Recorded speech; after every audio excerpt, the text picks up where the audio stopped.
So I'm going to pose the same question to you, Alexander, about whether or not you view this conflict as its own localized issue or part of World War II, and also if you want to talk a little bit more about the end of the Winter War. Well, it's a rather complex question, in fact, because on one hand, it was the final resolution of the so-called time bomb that was placed by Alexander I, who basically gave this whole province to Finland as a gift. Otherwise, well, it's hard for me to imagine that the Soviet Union would have really made any claims to any other Finnish territory, because it was naturally it was essentially the issue of security for Leningrad, the second largest city in the Soviet Union, and a major center of industry, where something like up to a third of military industrial might of the Soviet Union was concentrated. So it was completely unacceptable for the Soviet Union, completely unacceptable, and completely crazy for the Soviet Union to allow the border to stay that close in the situation that unfolded in 1939, because with the rise of Hitler, after the Munich agreements, especially, Stalin realized that the Western countries would happily sit and wait until Hitler would expand further to the east. And he realized that he needed to basically strike a deal with him. And in this whole international context, when Hitler was actively trying to gear up his army for the invasion towards the east, and that's how Stalin saw the whole situation. Having a border with Finland that close, and Finland was known to have certain pro-German sympathies. I wouldn't say that there was a very strong pro-German grouping in Finland, like in the Finnish elite circles, but definitely it was viewed as a potential ally of either Germany or England or France. In any case, it was seen as a major, as a very hostile country to the Soviet Union. And as I've already explained, that having a border with such an extremely hostile country right next to a major industrial center and political center, it was completely unacceptable. So it was both things that collided. It's a complex plot. You can't just name one single reason for the beginning of the war, but I think that's where the general political situation of the Second World War that started, as my colleague had mentioned earlier, than 1939. That's definitely. Well, maybe future historians will have to come to another consensus and say that it started way before 1939. But in this context, so basically the heating of this political situation, the exacerbation of this political situation, it prompted the resolution of local unresolved conflicts. They just started popping up everywhere. And Finland was a pretty good case of such a local conflict that had to be immediately resolved in the general political context. Speaking of the second phase of the war, the Soviet Union finally realized that it was not going to win the war by the force of their hands, and it started mobilizing its resources, its reserves, dragging heavy artillery to the front line. Because initially there was very little heavy artillery that could damage Finnish bunkers in the first place, and which led to such massive casualties. They started very cautiously and very meticulously reconnoitering Finnish bunker positions. Started mapping them precisely because they were very well camouflaged to begin with. They started dragging this heavy artillery and shelling it every day, massively. It was in a way it was similar to World War I, by this all these massive daily shellings. Then they started storming these bunkers, destroying these bunkers by specially created assault groups. They destroyed them one after another.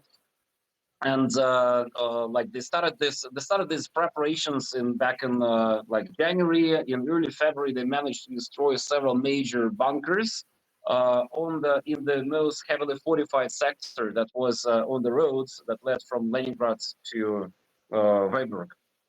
And when they destroyed these bunkers, the preparations were completed, and the massive offensive started on the 11th of February, 1940.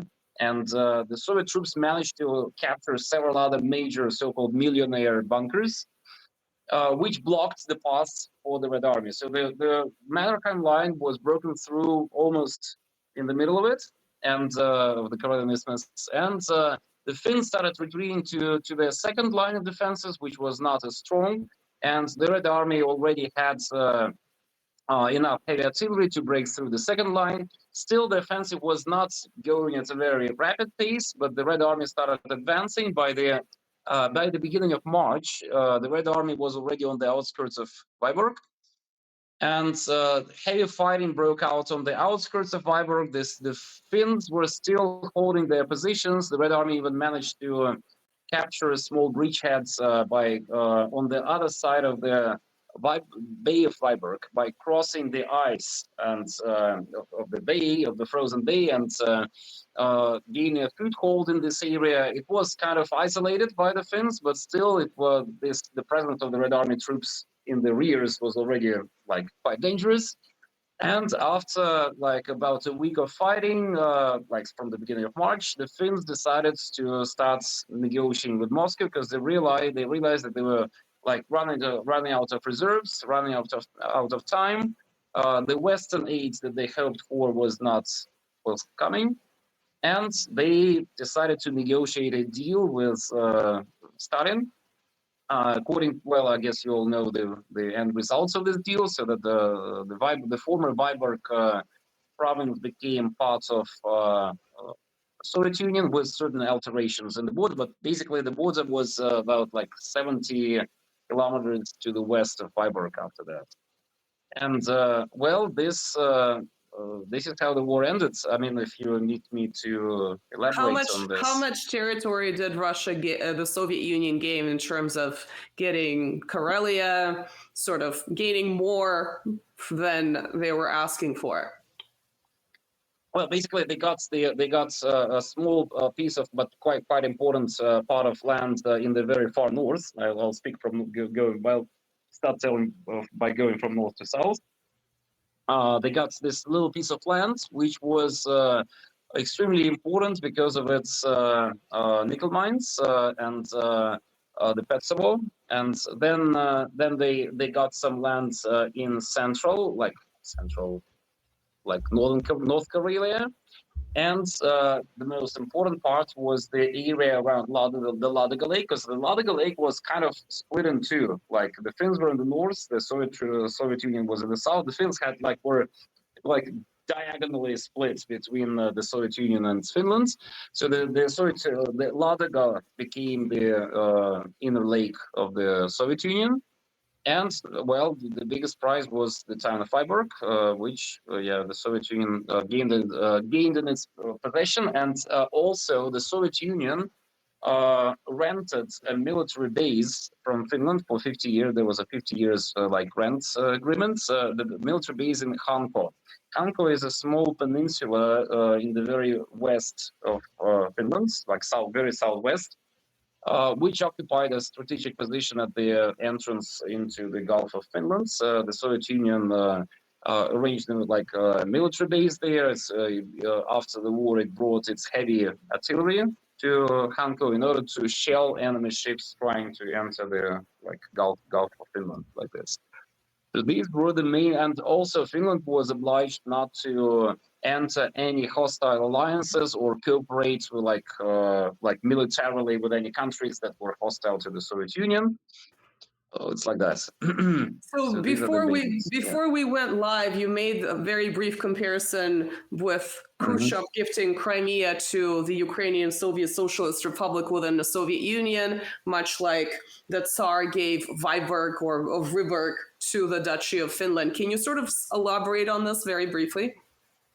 Well, okay. So basically, when Finland became part of Russia after the Russo-Swedish War of 1809, Sweden ceded, what is modern-day Finland to Russia, to the Russian Empire, and at the time, the border, just before the Russo-Swedish War of 1809, the border between Russia and Sweden was, well, almost in the same place as today. So Vyborg was part of Russia. It was a Russian town since 1710, and legally became part of Russia after the peace treaty with Sweden in 1721. So it was a Russian town, quite close to the Finnish border, but still Russian. But after annexing Finland to Russia in 1809, Alexander I, first of all, he gave the Finns their constitution, so it became like a semi-autonomous state within the Russian Empire. And beside giving the constitution, he also gave them, as a kind of a welcome gift, he gave them the Vyborg province, because he thought it was kind of a nice thing to do. It would make him more popular with the newly conquered subjects. And he also thought that there were quite a lot of Finns living on the territory of the Vyborg province, so it would be a nice thing to link to join Finns with the Finns. And back then, this gesture did not mean that much, because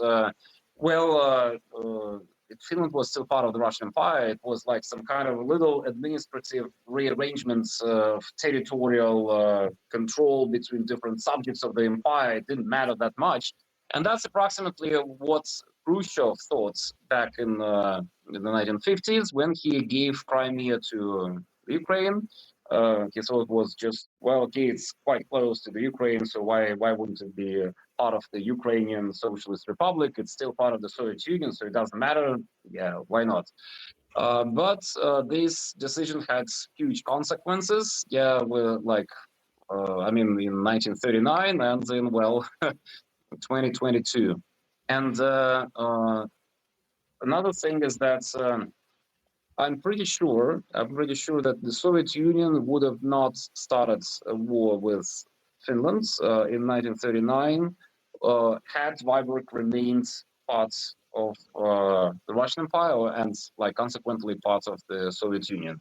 Because back then it was not really actively seeking a major war, it was relatively cautious, speaking of the European countries. And there was no logical military rationale to start this war with Finland, considering the general event in Europe. Yeah, I think it's important to remember that the Soviet Union was a new state, and it perceived itself as being surrounded by many hostile powers. In many cases, it wasn't recognized until the 1930s. So it was definitely very conservative in this regard. So I think people kind of forget when they look at the size of the USSR and they look at its performance in World War II, they kind of forget how conservative it was in that earlier period. But yeah, definitely, if you guys are ever ruling a large empire or a country, make sure not to transfer territories within administrative borders, because you might be setting a ticking time bomb, as these two Russian leaders have demonstrated to us.